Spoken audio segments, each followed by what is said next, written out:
Bismillahirrahmanirrahim. Assalamualaikum warahmatullahi wabarakatuh. Sahabat, untuk berhasil dalam belajar sangat dibutuhkan karakter pembelajar sejati. Memiliki otak cerdas adalah karunia yang sangat besar, tapi jika tak disertai karakter belajar, belum tentu berhasil dalam belajar atau minimal tak mampu mendekati potensi tertingginya. Ada beberapa karakter pembelajar yang harus dimiliki dan terus dikembangkan. Pertama, serius. Untuk berhasil dalam bidang apapun, termasuk dalam belajar, seorang insan harus melakukannya dengan serius. Karakter lain akan mengikuti dan melengkapi. Tanpa keseriusan, segala sesuatu hanya akan dilakukan sekedarnya saja, maka hasilnya pun juga akan hanya sekadarnya.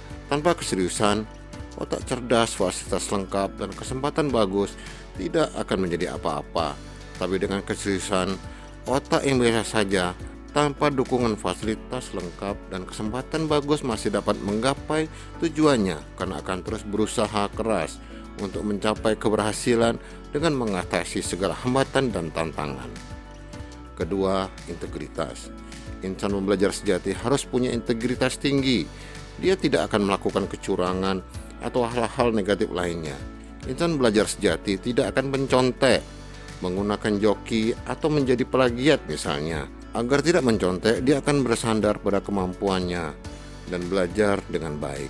Tidak mengandalkan insan lain untuk melakukan sesuatu dengan cara yang salah. Demikian juga dengan menjadi plagiat. Jika tertarik dengan pemikiran pada tulisan orang lain, coba kembangkan dengan ide, konsep, dan pemikiran sendiri. Pemikiran insan lain kemudian menjadi pemicu, pelengkap, dan referensi dari pemikiran kita. Ingat, yang paling rugi ketika terjadi kecurangan adalah diri sendiri, karena kita kehilangan kesempatan yang sangat baik untuk meningkatkan diri serta merasakan nikmatnya karya sendiri. Ketiga, mandiri. Insan belajar sejati memiliki karakter mandiri, sehingga tidak harus selalu mengandalkan insan lain.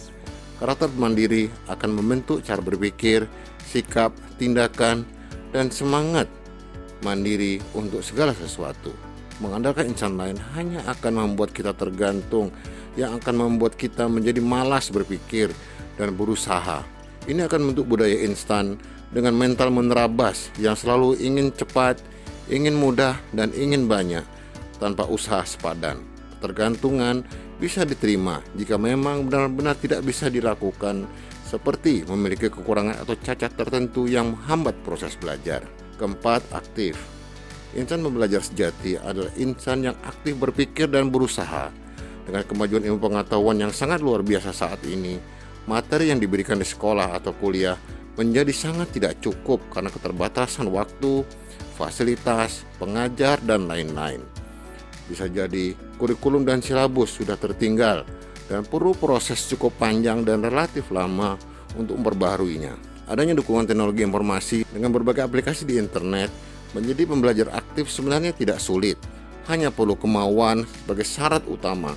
Masalahnya kadang lebih suka main game, nonton drama berseri, atau melakukan hal-hal yang kurang berguna daripada menjadi pembelajar aktif. Kelima, kritis. Ilmu pengetahuan terus berkembang sehingga banyak pemikiran yang dulu dipercaya adalah sebuah kebenaran ternyata harus dievaluasi kembali. Contoh, dulu dipercaya bahwa bumi adalah pusat edar dari galaksi Bima Sakti, tapi kemudian terbukti bahwa mataharilah yang menjadi pusat edar. Hal ini juga bisa terjadi di berbagai bidang lain. Pembelajar kritis harus menerapkan 4W plus H dalam proses berpikirnya, yaitu what apa, who siapa, where di mana, why mengapa, dan how bagaimana. Rumus ini akan mempercepat dan mengoptimalkan proses belajar. Sahabat, karakter pembelajar sejati ini dapat dilatih dan dikembangkan sehingga menjadi karakter keseharian. Ini akan sangat bermanfaat bukan hanya ketika menjadi pelajar atau mahasiswa, tapi juga seumur hidup kita. Sepanjang hayat masih dikandung badan, kita adalah insan pembelajar. Lanjutkan dengan 10 karakter pembelajar sejati bagian kedua dan berbagai materi revolusi belajar di kanal YouTube ini. Selamat belajar, semoga berhasil. Amin. Wassalamualaikum warahmatullahi wabarakatuh.